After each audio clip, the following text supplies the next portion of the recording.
નમસ્તે, જય શ્રી કૃષ્ણ, જય સ્વામિનારાયણ. અમૃતધારા 2 શાસ્ત્રીજી મહારાજના સંઘમાં તેમાં આવે છે ગુરુ મિલનના માર્ગે. ઘર ગામ છોડ્યા બાદ હવે શાંતિલાલનું એક જ લક્ષ્ય હતું, ગુરુ શાસ્ત્રીજી મહારાજ. શાંતિલાલને બને એટલું વહેલું તેઓની પાસે પહોંચવું હતું. ગુરુ મિલન ભણીની એ મજલમાં પ્રથમ તો તેઓ ભાયલી પહોંચ્યા. અહીંથી હવે બોચાસણ જવાનું હતું. તે ખેપમાં બારસના દિવસે શાંતિલાલ ઘનશ્યામ સ્વામીની સાથે સાંકરદા ગયા. ત્યાં મંદિરમાં મુકામ કર્યો. 3 જ દિવસ બાદ અન્નકૂટ આવી રહેલો, તેથી અહીંના ભક્તોએ આ સંત મંડળને સાંકરદામાં અન્નકૂટ કરવા પ્રેમભર્યો આગ્રહ કર્યો. ઘનશ્યામ સ્વામીએ ભક્તોની આ વિનંતી સ્વીકારી અને ત્યાં રોકાઈ ગયા. પરંતુ તે વખતે તેઓએ શાંતિલાલને કહ્યું, આપણે દિવાળી પછી હરિભક્તોને અન્નકૂટનો પ્રસાદ વહેંચવા જવાનું થશે, માટે તું બોચાસણ જા અને અન્નકૂટની પ્રસાદી લઈ આવ.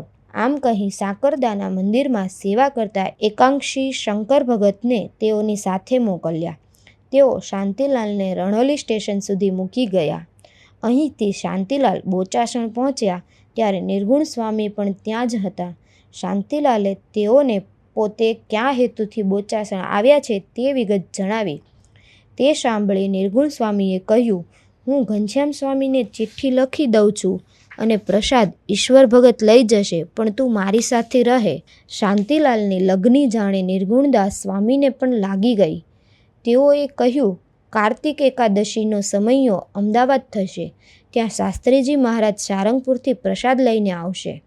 ત્યાં તને દર્શન થશે, માટે તું મારી સાથે ચાલ.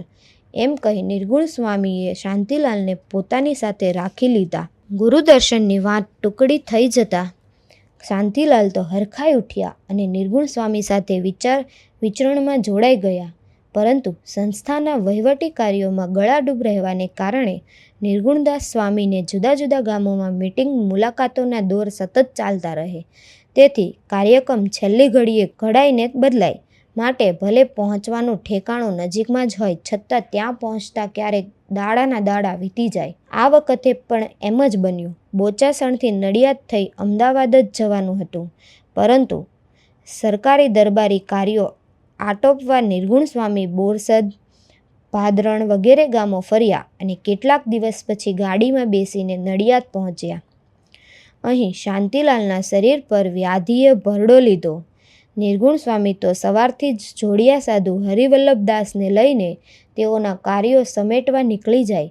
પરત ક્યારે ફરે તેનો કોઈ નિર્ધાર નહીં. ઉતારે આખો દિવસ શાંતિલાલ એમને એમ તાવમાં કણસ્યા કરે, શાસ્ત્રીજી મહારાજને સંભાળ્યા કરે. સંતો ભક્તો સારવાર તો કરતા, પણ માંદગી જ એવી હઠીલી આવેલી, ખાવા પીવાની કોઈ રુચિ જ ન થાય. તે વખતે શાંતિલાલ મરી નાખીને તૈયાર કરેલો ઉકાળો અલ્પ માત્રામાં લેતા. 2-3 દિવસ આમ પસાર કર્યા બાદ નડિયાદથી નીકળવાનું થયું અને સંવત 1996ની કાર્તિક સુદ દશમીની રાત્રે શાંતિલાલ અમદાવાદ આવી પહોંચ્યા. અહીં શાસ્ત્રીજી મહારાજ અગાઉથી પધારી ગયેલા. સૌનો ઉતારો આંબલીવાળી પોળમાં બબુભાઈના મેળે હતો. શાંતિલાલને તો માંદગીને કારણે બોલવા ચાલવાની પણ સુધ રહેતી નહોતી. તેથી તેઓને તો આવતા વેત સીધા સુવડાવી જ દેવામાં આવ્યા અને નિર્ગુણ સ્વામી સંસ્થાકીય કાર્ય અંગે શાસ્ત્રીજી મહારાજને વાકેફ કરવા તેઓ સાથે બેઠા. તેમાં વચ્ચે શાંતિલાલ પણ સાથે આવ્યા છે તે વાત થઈ. શાંતિલાલનું નામ સાંભળતા જ અન્ય વાતો પર પૂર્ણવિરામ મૂકીને શાસ્ત્રીજી મહારાજ પૂછવા લાગ્યા, એમ ક્યારે આવ્યો, ક્યાં છે વગેરે. શાંતિલાલ વિશેની આવી મમતાભરી અને ઝીણવટભરી પૂછપરછ જોઈ નિર્ગુણ સ્વામીને પણ આશ્ચર્ય થયું. કારણ કે તેઓનો અનુભવ હતો કે ગમે તેવા ચમરબંધીને મળવાનું હોય તોય શાસ્ત્રીજી મહારાજમાં તે સંબંધી કોઈ ઉત્સુકતા કદીએ જણાતી નહોતી.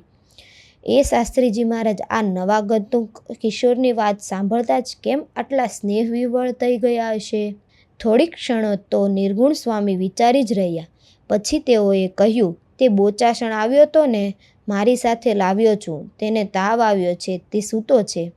શાંતિલાલના આ સમાચાર સાંભળી શાસ્ત્રીજી મહારાજ તરત ઉઠ્યા અને શાંતિલાલ સૂતા હતા ત્યાં જઈ પહોંચ્યા.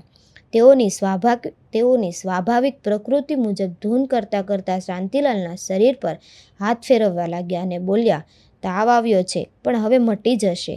શાંતિલાલને તો શાસ્ત્રીજી મહારાજના આ દર્શન અને સ્પર્શ માત્રથી જ શાંતિ થઈ ગઈ. થોડી વારમાં તેઓ ઘસઘસાટ સૂઈ ગયા. તો મિત્રો, આ હતો પ્રમુખ સ્વામી મહારાજના જીવનચરિત્રનો અનોખો પ્રસંગ. જો તમારે પ્રમુખ સ્વામી મહારાજના જીવનચરિત્ર વિશે આગળ જાણવું હોય તો કમેન્ટ કરો, લાઈક કરો, શેર કરો અને અમારી ચેનલને સબસ્ક્રાઈબ કરો.